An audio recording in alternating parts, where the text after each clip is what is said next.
I'm live, but I'm going to make it go on somebody else. There you go. So, hey, this is an herb walk with the senior class of Tradition School of Herbal Studies. Holla, Renee. Hey, my name is Renee, and I'm coming to you through the Tradition School of Studies, and this is our advanced class, and all of these people are in our clinic. And when we do that, we advance all the things that we've told them and tell them all these secrets and all these special things, and we happen to be at our at-home garden. One of the things we were talking about with you guys, and I seem to be missing people, but one of the things we were talking about is the achiote, which all of you have some exposure to. That's that red seed that I would paint on you. If you came to the ceremonial bathing class with Rocio earlier in the year, you would have been exposed to it. I paint it with you on ceremony all over you.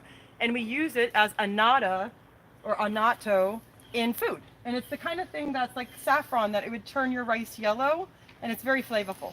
The stuff that we get at home, like in the market, not as flavorful. And I'm going right here. This is a huge achiote tree. It looks kind of funky, but it's just because it's our winter time. And so in the winter time, it gets kind of funky. All of you saw those furry pods that then were broken open. Later, maybe tonight or tomorrow, the next day, I'm going to post a tribal post, a video on our YouTube channel of a tribe, a Irani tribe coming in, singing and dancing with us, telling us immediately we were ugly. The young girls rushing over to the trees, breaking them open, and painting us into our beauty spot so the jungle would chew us up and spit us out. And it was unique and very, very fun and odd. It also was gross because they were spitting on us, which was lovely, and it wasn't the good shaman spit. It was not good shaman spit, but it was what it was. And then they expected us to do that for them. So then we had to turn and do it, even though we didn't know what we were doing, and paint them. So I have great pictures of like Sarah and Gabby, like going like this and being painted by these young girls, and then them turning around and watching them like diligently paint them. And it comes from this plant that's right here. And it's important that we see this because you see it obviously grows well here, and it's fine. Like it will do its thing and grow up. We haven't had any fruit from it yet. This is only 2 years old. But it's only 2 years old. It's a baby. And the other thing is, I'm not sure that we understand the male-female perspective on it. So I don't know that we don't need a male or a female to complete it, because we just put it in and said, like, let's see what happens, and here we are. So here's the interesting thing. There's one, if you go to the clinic, if you walk out on the patio, it's like the second plant in. It looks completely different. And so one may be male and female, and it looks like the one out by the office is actually about ready to give fruit, probably in the spring or summer. I didn't know that. Yeah. And so it's important to understand that when we're in nature and we see red of any kind, it's considered to be very intense, a very intense warning. So it's either warning you or calling you in, but no matter what, it's that protective, like, hey, look at me, notice me, and you have to decide what the reason is for it. So we break open these very chartreuse, hairy pods and see that bright red that very much is like, hey, that's what they're doing. When they're putting this red on us, they're literally protecting us. They're making us look like what the jungle would recognize and protect us. The other thing is the way that they paint it on us, and you don't really know because they don't tell you, but it is the case. They're painting us in the jaguar painting. So it's going to go up the nose and over and down and around. And so you'll see it on the way that they're painting us, even though it's just done with your fingers and it's not like a super artsy deal. You can kind of see all of us have a mask to look like the jaguar, because the Hirani are the son of the sun and the fathers of the jaguar. And so that's the thing that they relate to the most, for sure. In food, it does the same thing that it does in medicine, which is to unstick stuck items. So it helps with digestion, it's aromatic, it moves our senses around, it helps unstuck items go. We use it for tumors, we use it for phlegmy deposits, we use it for scar tissue. I know we have a distinct picture and video with Gabby, and Sarah I think is probably the same, where they look like different people when we do it. We paint them and then it gets washed off, or it doesn't get washed off, and their skin is completely different. Another thing that we had happen, and we had this happen with the cacao as well, it soaks into your face, you don't take it off, and then we have it come out somewhere else in the body. So it will come out like in your armpits, or it will come out in your arm divots. So you're seeing that lymphatic area needed it and needed to expel something. So it's really weird to go to bed with face paint, wake up with no face paint and nothing on your pillow, and your armpits to be bright red and be like, what the hell just happened? But you do also see the sense and the strength of what plants really do and are. Like, it's a real visual of this is happening now. So lymphatic system, tumors, anything that's stuck, digestive system, and for spiritual protection of all kinds for any reason. It's also appropriate to use this in ceremonial bathing and painting. And again, a lot of you have experienced this with us here at the school where we've done this for each other. And the kind that we get now needs to have a fat added to it versus when it's broken out of the pod, it's fleshy and fatty just like an avocado but bright red with seeds.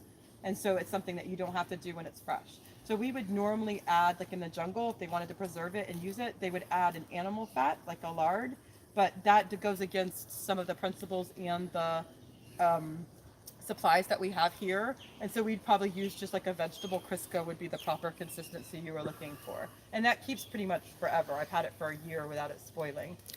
Any questions? think when I was with Amu Pakin, Mm-hmm. I asked them about the significance of the colors because that's when I've got Yeah. Dewhincus and the red beads, and there was talk and bad translations and so forth, talk of its representation of the sun. Yeah. And its connection to the heavens and the sun itself. So Amu Pakim Yeah. is in that Rarani district. Yes. And it's also down the street from Timo, who's Right. also Quechua and in Yeah, that yeah. tribal thing and the birthing and the mom. And so I would agree that they would be the son of the sons. They were considered the son of the sons and the fathers of the jaguar. But that the red was specifically For- representation the of that. sun. Yeah. Yeah, and so that's a super powerful representation, especially in the middle of a dark rainforest. It's a very powerful light, as if you're shining light on the dark would be a way to think about it. And so it's super interesting. So this is a good way to show, like, look at, you can do this here, here it is. And we don't care for them. We let them pretty much be self-driven. So Bob hasn't fertilized it or done anything to it. He stuck it in the ground, let it grow. And in some cases, really It was growing into the path. trimmed it back where I'm like, oh my God. I know, it's but it's okay. It needs the woman. Remember the shaman telling me it needs the, I'll come talk to it later. We'll figure it out together. And you got but Cacao and I. absolutely. We're going to go that way. Okay. So we're going to move this way before we go and sit down. Yes, a question? So with the chocolate, is it good for pain as well? Yes, especially in localized areas, like if you rubbed it into a hip Yeah. joint, rubbed it into a knee Because joint. I've given it to people specific to pain spots, Mm-hmm. and they have commented back that it really relieved it. I have so many stories like this. One down to one of our friends and our administrators, Liz Kyle. Hey, Liz. Liz has used it on a spot that she knew was like face cancer and very, very ouch and painful. And every time she's in the jungle, she rubs it on there. She goes back and they're like, what did you do?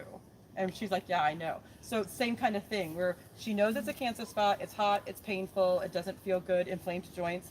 And it fixes it in the time that she spends. So she spends about a month down there and she'll come back and it'll be dissipating and getting smaller. And they'll tell her just to go ahead where she was scheduling to have it removed because it was so obnoxious, painful, plus it was cancer. So yes, conferring with that. Any other questions? All right, we're going to move around to the next plant that's over here. One of the ones we talk about, and again, it's winter time, so I feel so bad. It looks so like puny. But this is a cacao tree. And this is a beautiful little cacao, and it's losing all of its leaves, and that's fine. If we get it a little bit of fertilizer and sun, it will bush out and be wonderful later on. It's completely fine, and we're going to take care of it. This is what the leaf looks like. The plant is much bigger in the jungle. It's like a tree higher than my hand can reach. We spoke already about the benefits of cacao and true cacao, and the pod that I showed you that would have been good for things like fertility and tumors and sore spots and all the things that we spoke about already with the cacao would have been coming off the side at a node point and grown off kind of like that wild cacao that I showed you. The pods are going to get about this big, about a foot long. They're going to turn this really insanely dark purpley red, which is kind of like what we would call chocolate colored, like burgundy almost. And then that's going to turn to a bright yellow. And when it starts to turn to that bright yellow, that's when the pod is supposed to be harvested and taken off the tree. And it's just amazing. In the countries where it's grown, all parts are used. And it's, again, used for anything from infertility to cancer to tumors to open-heartedness to heart opening spiritually. My guess is that come April and on through the summer, the new leaves on here are the most beautiful translucent copper color. It's absolutely stunning. So if you remember, come out here next time you're here and be sure to look at those leaves. They're unique in a way that I've never seen before. This was in the pathway of a tree that went over that Corey is sitting on during the hurricanes 2 years ago. and it's still kind of recovering. It actually had a little bit of a boost that it got more sunlight. In the jungle areas, it's in open areas where there was more sunlight and more exposure and less good soil. So here it's probably too rich with not enough sunlight, but we're going to work on that. We got lessons when we were down there.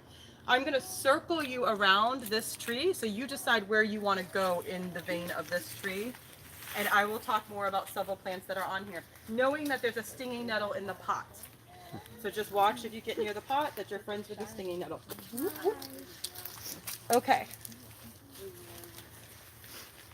Now on this tree, we have many things growing. The first thing I want to tell you about is that this is an avocado tree. So that in itself is amazing to all of my friends that are up north. And anybody who's watching this from the trip we just went on, amazing. They're in 0-degree weather. And so I have avocados just growing in the yard. On this avocado tree, we have 3 very distinct plants that are growing. One is this beautiful, beautiful ayahuasca and ayahuasca vine. And it's just beautiful and lovely, and there's crystals growing up through it, and we can put more in it, and it's just something that I think is just spectacular and delightful. The second is Hawaiian wood rose, and Yeah, I think that's it. I was gonna say this guy, nah, This is it right here. No, that's not it. Yeah, Because the other one's better. I know, but this doesn't. We're trying to find it, you guys, but That's no, that's not it. Do you find it? Yeah, Go to Corey if he's got one in his hand. this right here. So it's Hawaiian wood rose, which is also called Hawaiian shaman vine, and it's the shape of a perfect heart, and it gets very soft underneath and has beautiful flowers. And the third is this vine that you see growing up right here, and that's called betel. And betel is going to be African, Asian indigenous. And betel is going to be used. I skipped over the Hawaiian wood rose because we use that for shaman activity, and that's the only thing I know that for. It doesn't mean it's not used for other things, but that's what I would use it for. The betel, though, has been known for all kinds of things, from energy to stamina to clear-sightedness to the spiritual practice of being able to hunt and track appropriately and have the spirit of that animal with you, and being able to follow that all the way through. It's used by rolling it up. One of the ways, by rolling it up and sticking it in the side of your mouth and chewing and chewing and chewing. I feel inappropriately that it's used almost like cocaine, but the original use of it is so that you could run and track for many days over time after spear hunting or bow hunting, and having to track the animal down and not being able to stop and eat it up. And so that's what they would have been using it for. Betel, yeah.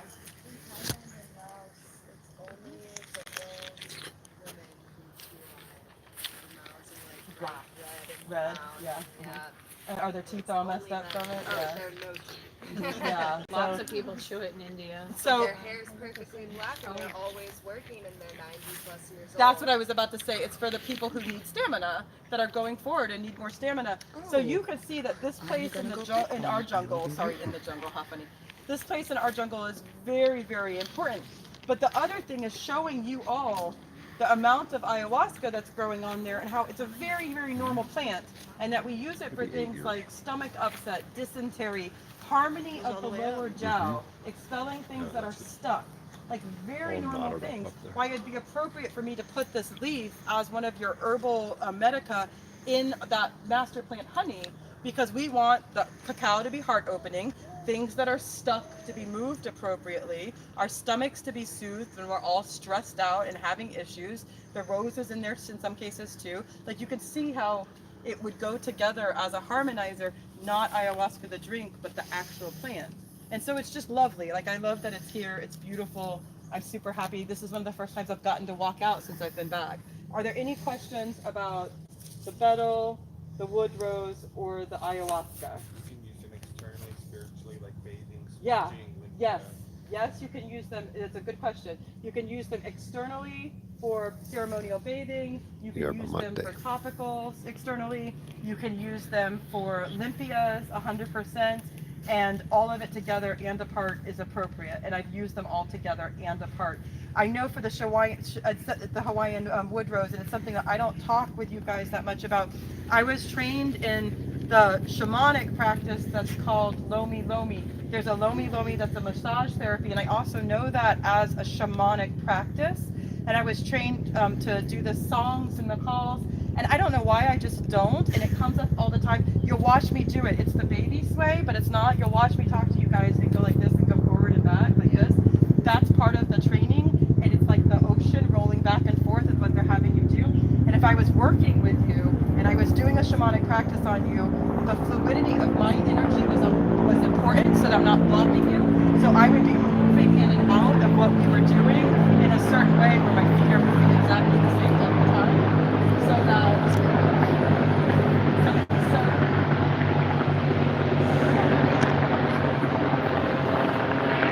they heard me say ayahuasca. Oh, that's nice. Those are attack helicopters. So watch you guys. It would be important for me to be able to move around her in the same way every time, so my body's doing a patterning. And so it's supposed to be like you're doing the ocean. So when I'm moving around you guys and I'm going back and forth like this and like looking, my feet are doing the same thing every time. And I don't use it outwardly, and I've only used it several times to heal, and I'm not quite sure why. Probably confidence and cultural appropriation, but these things have come to me. The Hawaiian wood rose is paramount in that, because you know how we talk about sense shifting things and sounds shifting things like the vibration. The wood rose part of it is soft in nature, and the vine is super, super, super strong. So it's with strength softly shifting you, and the scent is intoxicating. Like you could almost not resist it. And so it's real softness, and it gets it out of your head. Well, a vine is like tugging you back to the space you're supposed to be in. It's an amazing, amazing thing to use in all senses, both internally and externally. And it's just something that, one more thing I didn't tell you. In the summer, the Yeah. flowers fall out of the sky, literally out of the tree, and they're bright- beautiful all over the bright garden. white with this Yeah. fuchsia pink coming out of them. They're just beautiful and amazing. Any questions about that beautiful little area? Yes. Where are the seeds produced on the Hawaiian wood rose, and what can the seeds be used for? In the same area that the flowers come out of, in that area, and you can use them in the same way. And usually when we harvest the seeds, we have to be very, very careful, because we're getting the energetics of that entire plant in one seed. So if you have an extract from several seeds, it's very, very intense and over the top for healing. So you can imagine, like if you look up and see the strength of this vine coming up and down and around, that being one seed, one seed, one seed. So you have to dose very, very lightly for that. So all of the healing that you would expect from the leaves or the vines or the flowers in a shamanic practice would come in such an intense way that it would be jerking that illness out of you, or jerking that. And sometimes that's appropriate, a purging. Yeah, but expect that negative reaction, like be careful what you ask for type of thing. So it's same deal, definitely. Like it's gonna help you have clear-sightedness and be open-hearted and have like a loving tug to get something out of you, but in a more intense value. Is the shell different from the inside of the seed? Is the shell? Yeah, it is. So when we have a plant of any kind, any of these plants, the parts that we use are specific to the way that they act in our body. So if we have a shell that's going to have a certain constituent, it's also going to work on the core or the root of the problem, the substantial part of the problem. As we go down the plant, generally, we have the root part working on the root of what the issue is versus the core, versus the leafy part being the change in your head that you need to see as it goes up the plant and over into the flower.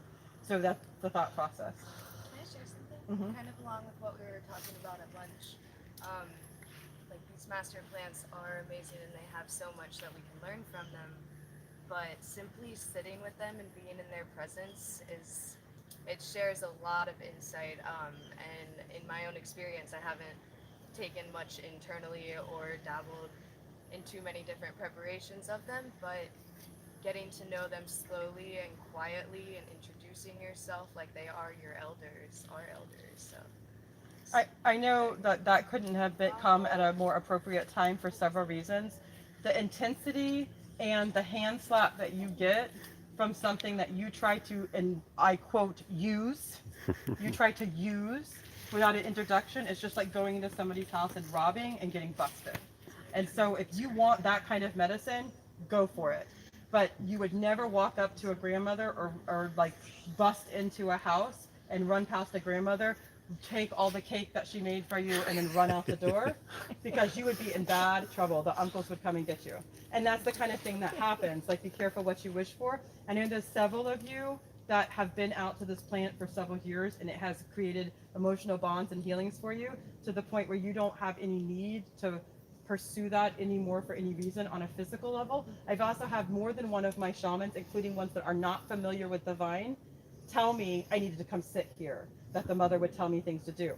On a whole other note, we have another patch of it that's like a junior high aged patch, and when it's unruly and won't listen to me, if I tell it I'm going to come talk to the mother, and I come here and tell the mother, look at, do something about those unruly little assholes over there, they're getting up on the chase tree, that it's like miraculous. I'll move them once and it'll be another 6 months before I have to do it again, versus I'll move it and move it and move it and move it and yell at them. It's not until I come and tell the mother that's traveled all this way and come up on the other side that it settles down every time it works. So just be careful as we're going, like even the nettles, even something that's basic like the nettles, if you don't introduce yourself, it's going to sting your ass whether you like it or not. And so just be very careful about the introduction and knowledge you have of these plants before you decide to use them. Yes. Sorry, two things. One, I wanted to point out you had a red passion flower. Nice. The second was, as far as, like, did you choose specifically to have those three as companion plants? I did. So it's something that's important that in this yard we have plants, and I like to say this out to strangers, we have plants from every continent except Antarctica for obvious reasons. And it's, to me, like master plants from every continent coming together and growing up together on something that's indigenous and very specific to here. Yeah. And Yeah. absolutely it's come out that way. They literally have saved us because this vine was tangled over in this other tree and it kept it from falling on the house. It stretched all the way out in a straight line. So if they all would have been there together, maybe it wouldn't have happened that way. And so I think it's very important that they're all growing together. This particular plant came from a group of plants that got distributed. So I have one in another place that I've grown my whole time as being an herbalist, almost the same amount of time as this one. And it's also growing with other master plants, and they bloom at the same time and they go dormant at the same time. And in the jungle, a certain one blooms at the same time as the one I have. So I think it's really important that all the plants have communication and talk to each other, and that for Bob to plant them all here together is very special and makes it a very special place. And I think all the ones, even Orlando, I brought cuttings to the Yeah. first herbal conference. So all the ones They're in all the state of same. Florida are from They're our all plant. the same plant. Ours is the mother for That's all of why them. I'm saying they're all the same plant, and they all bloom at the same time. So having that interaction, that communication. Think how our day started with the lungs of the earth conversation and the biodiversity, them reaching out. So they all know each other. They knew each other before they got here. So they're happy that they're here. So it's nice. It's good. I'm glad that Bob did that years ago. Okay, let's go ahead and hit the And I'm just going to say, this is yerba mate. This This is is the true yerba yerba mate. mate, and Bob's trying to point that out, and I So cannot. feel the leaf. Kind of needs to walk Yeah. I don't know. I get a little bit. Bob will have to talk about it if he wants to, because I can't. Let's Nah, go it's on not out. master. Let's go on out to the fire circle, and I have things for you guys to sit on, and you can sit there and pick your poison for Allspice. that, and the stuff to go on the chairs so they're not gross. And you can throw a tapestries out on the ground. So good.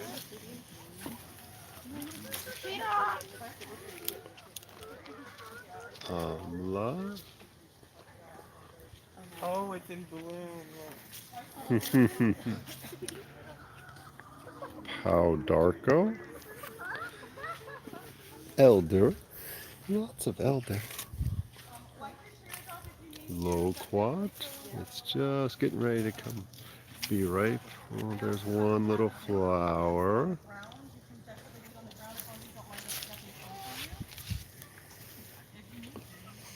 Here, if you need to, just like, I'm going to walk on you, like, know that. I'm going to walk around you, and you guys can walk right on these, but if you want to sit on the ground, you can. You sit on the bitins if you want to. There's more chairs over here. There's plenty of tapestries, share everything. We're gonna choose to talk about some of the plants that we discussed today, and some that are in those families. And again, I'm just gonna step around you. If you're on the tapestries, it's completely fine.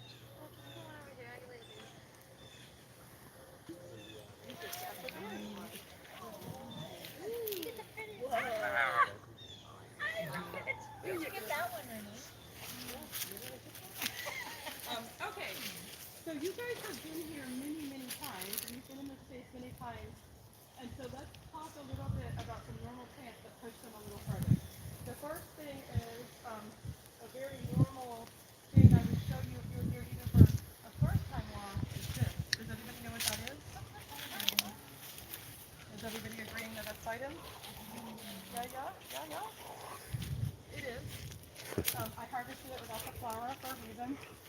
You're more than welcome to eat it. Everybody probably needs it right now. I'm completely snotty, so it's probably something that's going on other than just being sick. Bidens alba, pilosa, and bipinetta are plants that we all use. The studies are mainly on the pilosa, but I don't care. It's all the bidens for sure. I know that Sarah can definitely attest to this. When we were down in Ecuador, we immediately found it. It looks completely different. Rocio said she thought it was bipinetta, and it worked instantaneously. We used it for several things. Not only did we use it for limpias while we were there, but we used it for people who are having issues. Like somebody had a bug bite, we went and grabbed it. Something happened, I'm like, Sarah, go get some bidens. She came and got some bidens. Everything that we would normally use the bidens for, we did. Can anybody tell me a very strong action that we know bidens alba to have? Cough. Pulls the blood. What cools the blood? Is that what you said? Cools the blood. So Sarah is referring to the touch of it. So it's energetics. Its actual energetics on the outside would be cooling to cold, for sure. Cold in many cases. So slightly drying. So we can infer some things from those two statements. We can infer that for a topical, what would we use that for? Anything that's hot, red, and angry. Anything hot, red, and angry, bug bites, what else? Anything phlegmy. What does say it again? Like oozing. Like something that's oozing, that's all correct. What's a secondary main action of this plant we can think of? High in iron. Ooh, I heard it. For allergies. High in iron. What was over here? Oh, actually, I don't. Nourishing. And so both of those things very important. They mean the same thing, that it's got more constituents and nutrients and minerals in it than we have in spinach, with less oxalates or no oxalates. So it's nourishing, it's food. So that's a really important thing when we're thinking about tonifying or helping someone who's deficient and not wanting to cause a negative reaction. If you guys don't want it, you can of course throw it down. You don't have to covet it. And we know that even when we're tonifying people, we need to make sure they have a strong nutritional base so we don't slingshot them back in the other direction. There is a person that we talk about all the time that talks about using this for secondary higher level co-infections. Does anybody remember his name? So Stephen Herod Buhner is the person we're talking about. There's lots of arguments about his work because he's eccentric, but it doesn't matter. It's very valid. In secondary, we use it in the clinic so much that it's appropriate for us to believe that, because we have the cause and response that happens all of the time. So what he's talking about is using seed, flower, aerial parts, and root for secondary co-infections of Lyme, for staph, salmonella, MRSA, pneumonia, influenza, like all these things that are egregious. But if we think about stuff like malaria or Ebola, something extreme, we have a hot, oozing, runny mess.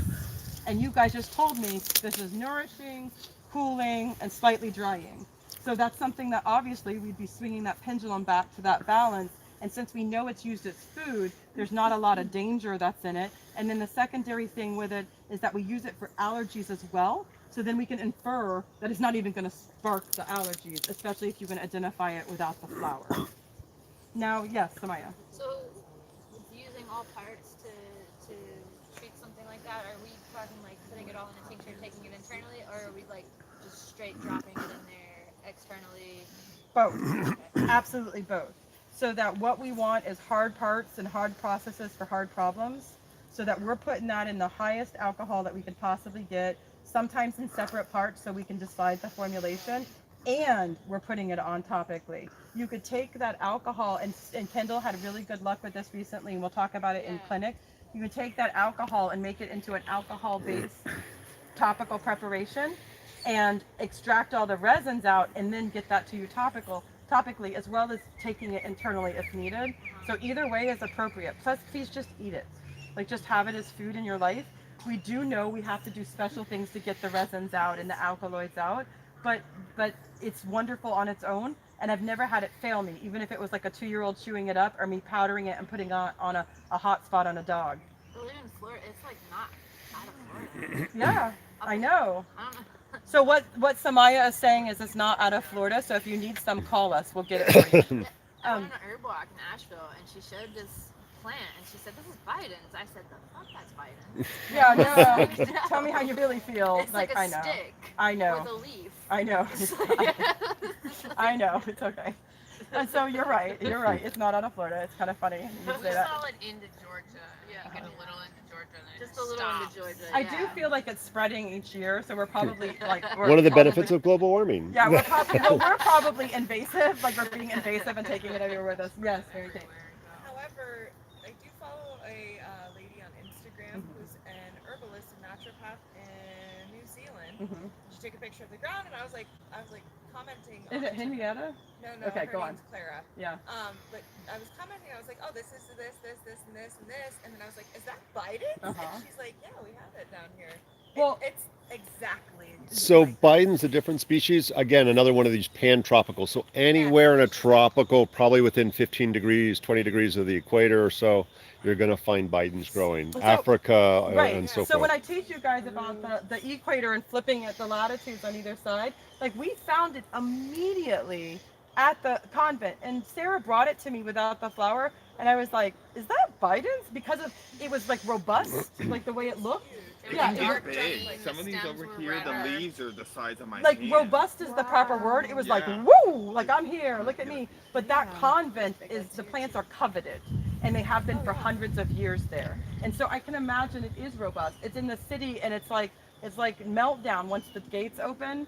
It's got barbed wire and glass sticking on it, and this huge 15-foot wall and cameras, and it's just mayhem on the outside. The inside must feel like a great sanctuary, and that's probably why it looks like that, because it's been cared for in that way. So some of the other things, it is a Chinese herb as well. It's in our medica, not commonly used in classical formulas, but we do find it's more of a regional use in southern China. Xian Feng Sao, and we make Feng Sao. it's used as a tea in the summertime to cool off, which gives us hints. It's a refrigerant. But we've got research using it both for malaria, as Renee mentioned, as well as leukemia. So when I've got somebody in leukemia, if they're choosing not to do chemo, even if they are choosing to do chemo, I'll oftentimes say, here, this needs to become a vegetable in your diet. And so it's not my big go-to for something like leukemia, but specifically, this is something that empowers them, that they can go out into their yard, put that into their smoothie or into their stir fries or whatever, and shows some benefit. So what we're probably seeing is it having a mild stimulant effect to the immune system, where we see the immune system's depressed, the white blood cells oftentimes tank in leukemia. So in a very gentle way, stimulating the immune system, yet we haven't seen or experienced any contraindications with autoimmune disorders.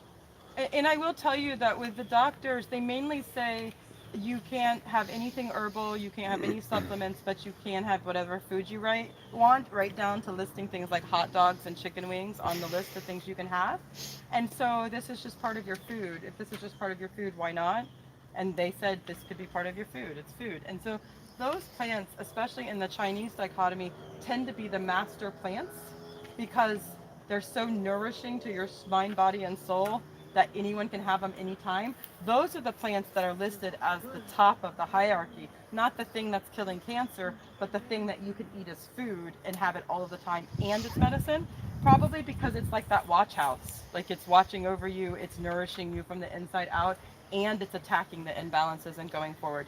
So really very much thinking of this as a like Florida master plant in a way, in that aspect, for sure. You can have it as a social drink or You can have it as a social drink, or you can kill Ebola with it. In Chinese medicine, we have a lot of different ways that we categorize our herbs, and one is as superior herbs or inferior herbs. So this is a And, superior. and so it's not that inferior herbs are sucky herbs that don't do anything.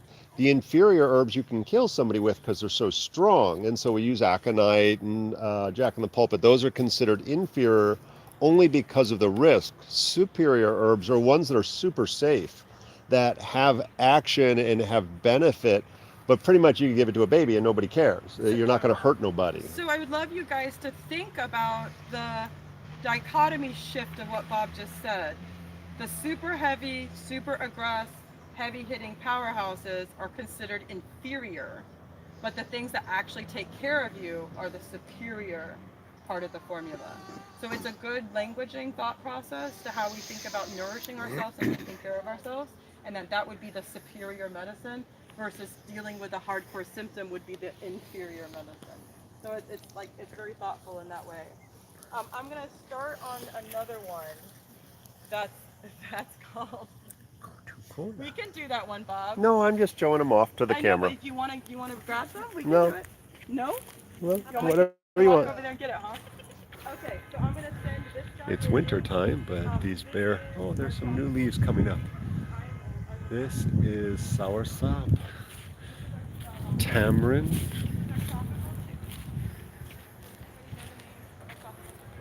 This is the start of our Florida prickly ash.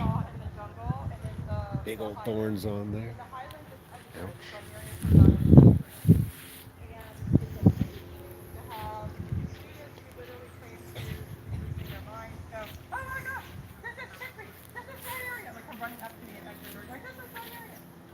Pineapple and yarrow, garden sage. What is the main use of the chickweed? Huh? Waterways, lymphatic. Main use of the Wild chickweed, doggo, lymphatic for your waterways, unique moving your species water. of that. Chickweed is one of those ones that if you spread it out on your body from its starting point, it literally looks exactly like our nervous system and our lymph. It's amazing. You want me to pull a piece for you to see, Bob?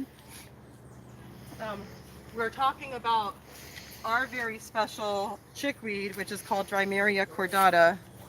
See that right there? It's our tropical chickweed. It's sometimes called Jamaican chickweed. And we were saying, I asked what's its Or main West Indian action, chickweed. and its main action is going to be lymphatic. Its secondary action for me is some kick-ass pesto that you can eat and eat and eat and eat, and is lovely and wonderful. And again, we just opened that concept of superior versus inferior plants. So this would be considered a superior plant because it's multifaceted plus its food on top of it. So its lymphatic system tonic is amazing. Its nutrients are amazing. It wouldn't be incorrect to add this into the urinary infection area if we needed to, for the same reason. What's another reason that we could use this? Can anybody Could think we of? combine this with the yohimbe to guide towards a specific waterway for an issue? Yeah, absolutely. Definitely. There's this old-timey thing, which I hate to introduce onto the internet, sorry for saying this out loud, called the gleats, which is discharge that shouldn't be discharging from a man's area. Yeah, called the gleats. And you have normal discharging from the area, but when you have discharging that's not supposed to be happening, it's called the gleats. And it can cause the secondary thing, which I believe would cause lower back pain, infection. I also think it's in reference to something called the chronic gonorrhea, which I have news for everybody. If you are labeled with, and I quote, the chronic gonorrhea, there is other things going on that we need to deal with other than the gonorrhea. And so that's something that you'll see in like the old Culpeper books. You'll see something like that said. So it would be appropriate, if they didn't have heart problems, to put the yohimbe with the chickweed and maybe some corn silk and uva ursi to guide down to the urinary tract and out through those waterways. So that's what Corey was asking. But you'd want to make sure that that person had a pale, puffy tongue. If you gave it to somebody who had a red tongue, they're going to punch you. Because it's going to be excitatory and cause some heat. If you formulate it enough, you might be able to still use it within that, and we have better choices. All of you are feeling a little bit of a rain. If somebody votes to go in, you're welcome to go in, but I think it will just blow over. We're talking about chickweed and we call it on the water. Yeah, we called on the waterways, and this is what happened. The gods limp you. So anybody want to tell me anything about the chickweed other than what we said? It does function, so the question was, does it function like Stellaria media? It does function one-for-one, interchangeable for Drymeria cordata and Stellaria media, which is something that we can barely say about anything, that it is a one-to-one replacement. During the times that we have less moisture, we have the chickweed growing, Stellaria media. During the times that we have 100% humidity, oh, there's Bernie. Oh, good God Almighty! Do I need to go get him? No, no, Okay. you don't. Gone. So our neighbor's dog just ran by. It's okay. He gets out all the time. We'll just have to go and tell him. He must have got out the gate somehow. So There he goes. Now he went that one. The So kids it'd be in forget a to dual. shut the Okay, everybody be I'll quiet. message. What? So it's in a Oh, dual she might be watching. right? Hey, It Alicia, is. your Okay, dog's out. so this is a wonderful question and something that everybody here should hear. Bob and I are working really hard to teach. Hi, Bernie. Bob and I, he's a puppy, so he's going to act like the puppy beware. Okay, Bernie, go. Go find the kids. Go on. Hi. With the puppies. Oh, dear God. Almighty. Yeah. Don't let. Okay. All right. Let Bernie go. Okay. Go. Go. I'm gonna put you up. Do you want me to go up? Go home. Come on. Go. Go on. So the question Kara had. So is this a do-yow with cleavers? And the answer is hell yeah. But everybody online is going, we didn't have Bob and Renee for a teacher, so we don't know what a do-yow is.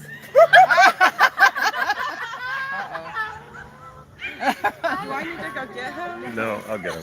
Okay, so Kendall, take that. Oh, those dogs aren't having him. It's not. Oh, they're like, Bob to the rescue. Okay, so we had like momentary drama. So we're talking about do-yows, and do-yows are something we're hoping to teach at AHG later on. And tropical chickweed and Drymeria cordata and Stellaria media are do-yows for cleaver, is what the question was. What was your question? So, does that break down fatty tumors and stuff? Yes. Yes. So the question was, does this help break down fatty tumors, fatty deposits, fatty lipomas? And the answer is yes.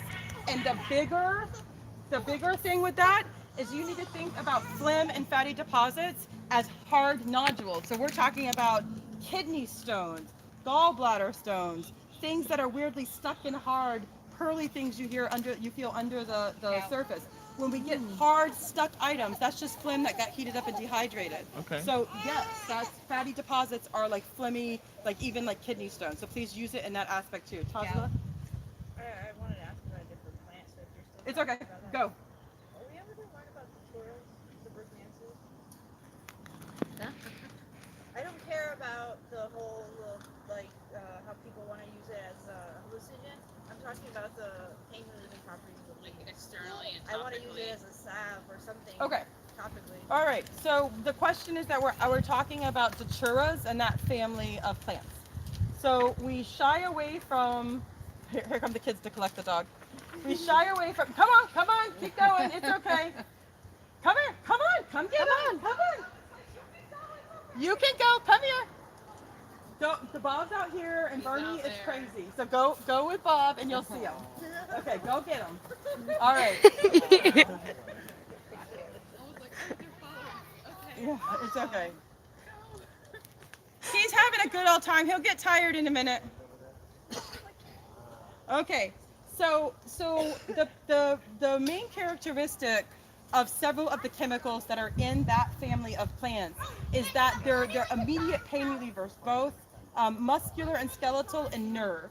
So they're normal pain receptors, opiate type responsive things, and nerve pain.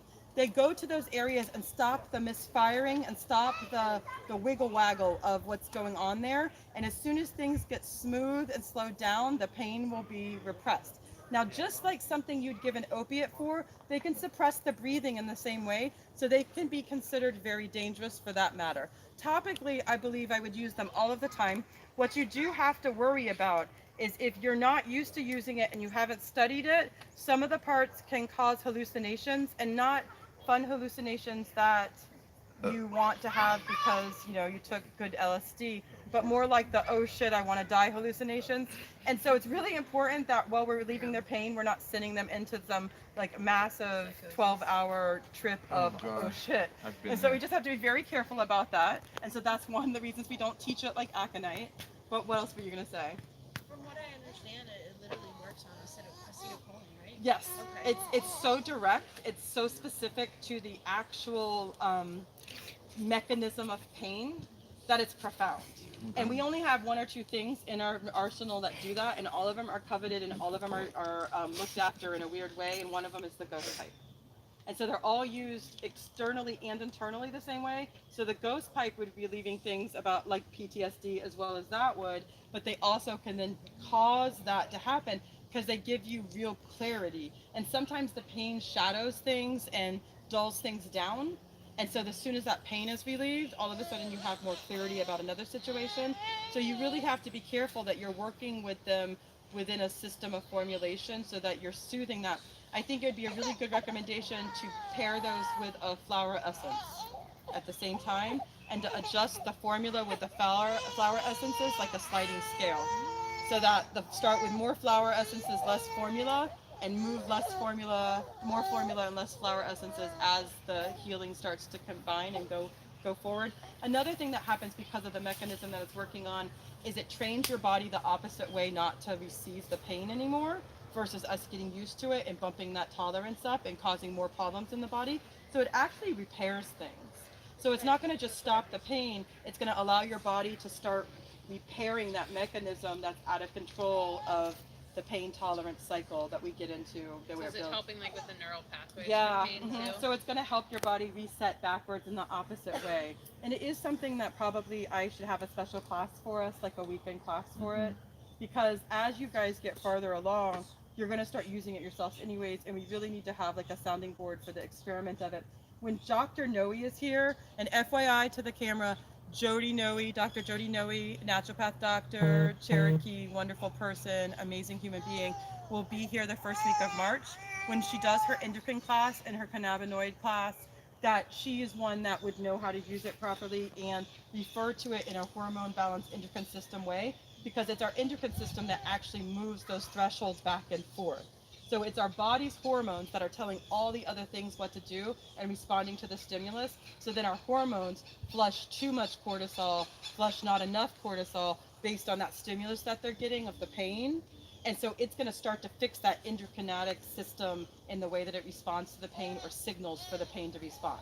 So that's why it will start repairing it. The other thing is, it's just like, it's so flippant for me to say this, but it's just like peeing on a jellyfish sting, that it's like almost instantaneous that it stops the firing, it stops the aggressive pain sensor. It just makes it inert and dulls it down. It smooths it right out immediately almost. Okay, any other questions about that? Well, while we're on the subject of urine, Mhm. I've heard about other really great uses. Like my roommate uses them for ear infections Mhm. with ear pain. Yeah. And it's ceased her Mhm. ear pain. Absolutely. So urine has been used in many cultures for many, many years to do many, many things, including re-drinking it for vitamin and nutrients. If you lived in an area that you weren't going to have a lot of toxicity, it would be that the urine therapy that you were having was correct. Like if you lived in the woods your whole life and ate that food, then you wouldn't have toxins in your body necessarily. You would have extra vitamins you didn't need being flushed out that were water soluble. So that does seem to be correct. But then the secondary factor in that is that the acid that comes out, that's pure and great and fine acid, and the ammonia that comes out, both of that would sterilize, like antimicrobial, antibacterial. It would totally be that unless you had an infection. And so you could use it as an air wash for sure, and it's like it's neutralizing and mineralizing. The other thing is that you would have to be careful that you didn't have an infection, you weren't reintroducing something into the system. Again, in best case scenarios. But you guys live pretty healthily for the most part, like you try really hard in the scheme of, so I can imagine your urine being better than most, you know, like for sure. What were you going to say? It was on the Datura subject. As far as immediate pain relief, would you say that it's just as fast acting if you were to use it as a Olympia? Maybe. It would depend on what kind of pain. So, maybe, for both reasons. So the question was, as Olympia, as a spiritual cleansing or bathing of the plant, would it be just as pain fast acting as it would be internally? And my answer of maybe was because I've never had someone qualify it as this worked faster than when I took it. So I've never had that reaction happen. But what I will tell you, even with a break, like say your spinal cord was broken and that you got it repaired somehow, and then you have nerve firings because of it and discs that were always bulged or ruptured, so that you're always going to get a physical abnormality. What I will tell you, just like a bee sting, that's how I feel it. So maybe. So you talk about a bee sting immediately relieving pain. I can imagine on that damaged nerve site externally it having that momentary, like almost like a Bengay effect. So I wouldn't say no, but then the secondary value of that is that we hold ourselves emotionally tight, like when our back's broken or our knee's broken, we get used to, like I found myself asleep the other night like this, because for the longest time, because of this knee, because I've had so many surgeries on it, I used to have to sleep like that because it hurt so bad and I wanted out of my immobilizer. So I mean, it's been years and years and years and I can straighten my leg all the way out and I still found myself asleep. Like that's ingrained into my body that I'm having pain in that area. And so it relieves that too. So if you're causing pain because you're holding it tight because it hurt and you have that memory of that damage, it also will relieve that instantaneously. So I think yes to the first one, I know yes to the second. So for that moment in time with me and maybe 24 hours after, you would feel relieved. I would hope, but I've never had it qualified that that could continue on. And I can see where it might topically do that. But I also feel like your system needs to be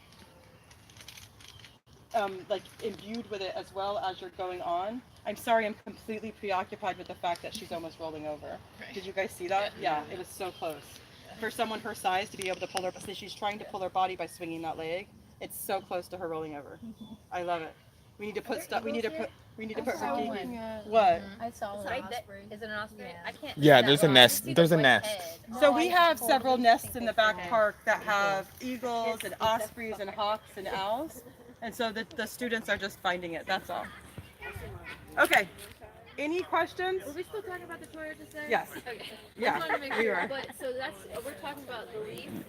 Using the leaf Yes, for that? we are talking at well, I would use all different parts. The safest part is the leaf. Right. That's to start with. And the seed is going into the hallucinogenic. Yes, the seed's going to be severely intense in a very negative way, but relieving and purging of things. And then the root is going to be the most dramatic of the medicine. And then the flower.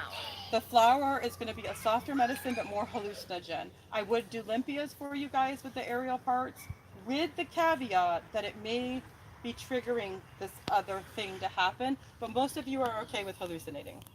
Like, sorry, didn't mean to call everybody out, but for the most part you'd be like, belly up to the bar, okay, smack me next.